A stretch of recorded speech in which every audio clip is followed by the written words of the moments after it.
Hai teman-teman semua, selamat berjumpa lagi. Juga kami ucapkan selamat datang kepada teman-teman yang baru saja berkunjung ke kanal ini. Pada video ini, kami akan mempersembahkan kisah seorang dewi yang amat dihormati dan dijunjung tinggi, tak hanya oleh masyarakat Hindu Bali, tetapi oleh pemeluk agama lain yang percaya atas kemurahannya dalam menyalurkan kebaikan dan pertolongan dari ide Sang Hyang Widiwasa kepada semua ciptaan.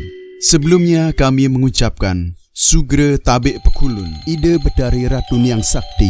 Semoga dalam penyebutan nama beliau, kami tetap menjunjung rasa hormat dan dianugerahi keselamatan dan dihindarkan dari segala yang buruk. Dan semoga cerita tentang beliau ini membawa pandangan yang semestinya tentang siapa Ide Ratu Nyang Sakti dan membawa kebaikan serta kesentosaan bagi Anda semua.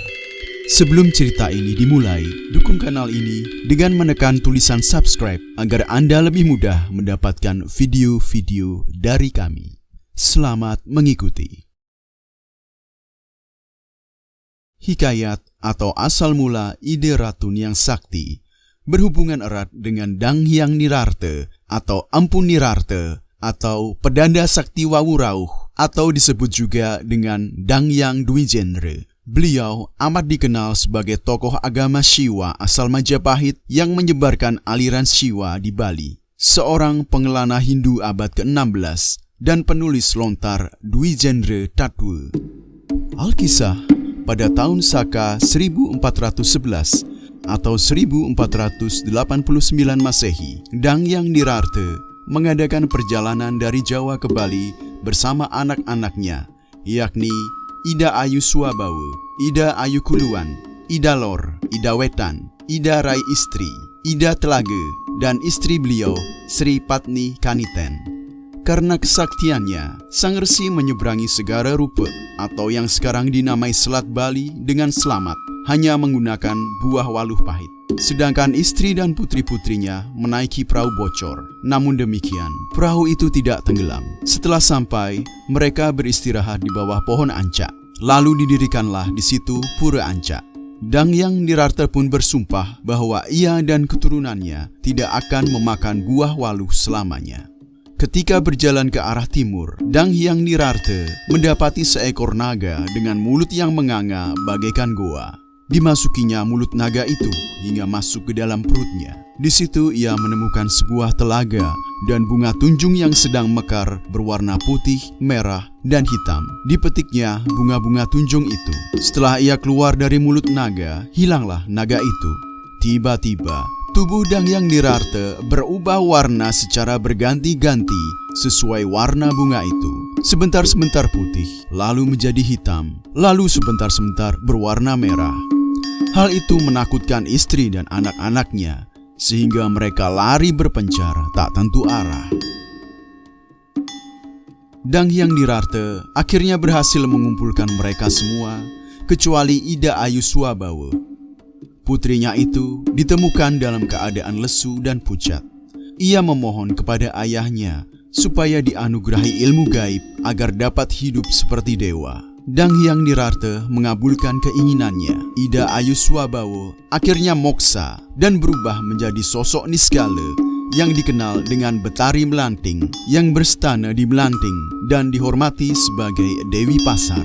Ibundanya pun memohon dianugerahi hal serupa sehingga moksa di Pulaki menjadi Betari dalam Pulaki. Sedangkan putri Dang Hyang Nirarte yang bernama Ide Rai Istri sempat turut menyertai perjalanan ayahnya sehingga moksa di daerah selatan, yakni di daerah hutan bakau yang sepi bernama Suwung. Sampai sekarang, beliau dipuja dan dihormati di Pura Gria Tanah Kilap yang terletak di Pamogan Denpasar dengan gelar Ide Betari Ratu Nyang Sakti atau Betari Lingsir. Masyarakat meyakini Ide Betari Ratu Nyang Sakti memiliki pelindung, yakni pasukan gaib yang turut menjaga kesakralan dan kelestarian daerah hutan bakau Suwung.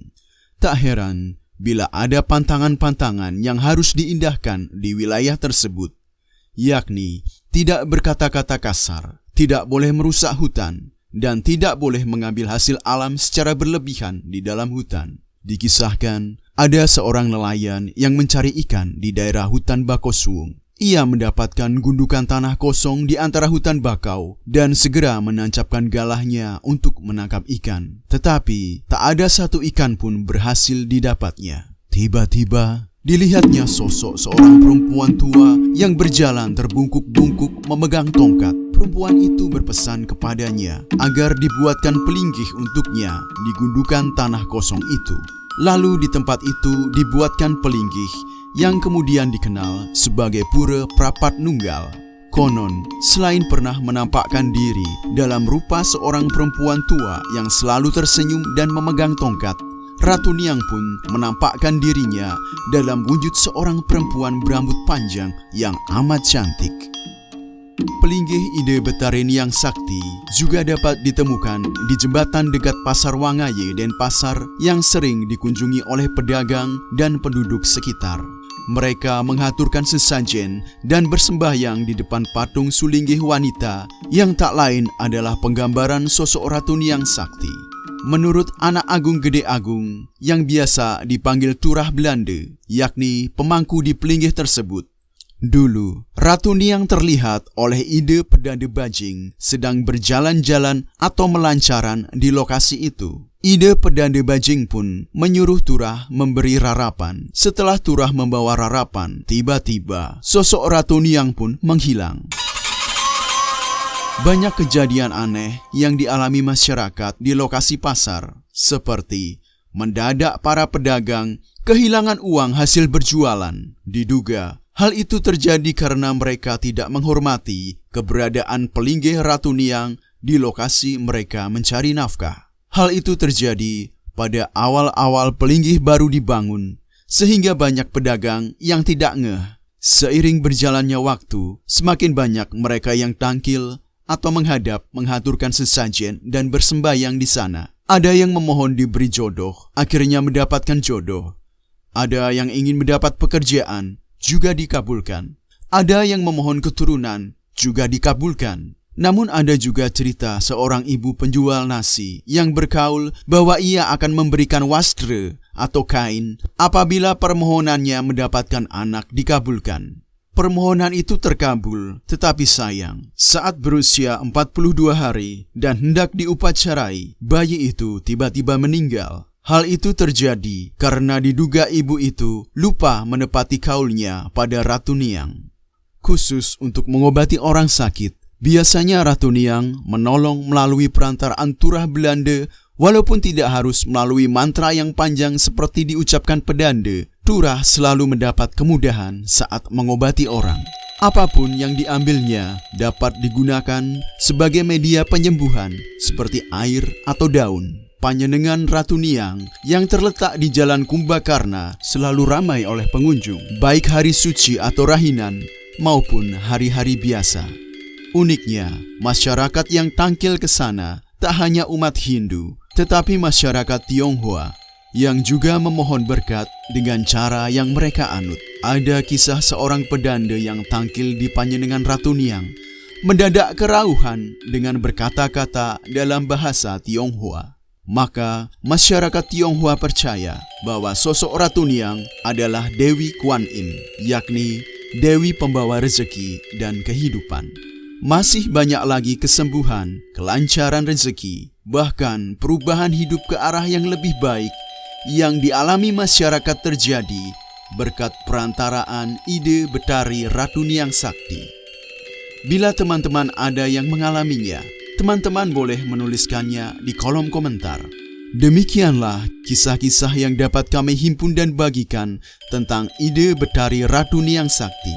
Kami mohon maaf apabila terdapat kekurangan dalam penyampaian informasi atau penyebutan nama. Terus dukung kanal ini dengan subscribe, like, dan nyalakan lonceng notifikasi agar dengan lebih mudah teman-teman mendapatkan video-video kami. Terima kasih banyak sudah menonton. Sampai jumpa pada kisah berikutnya.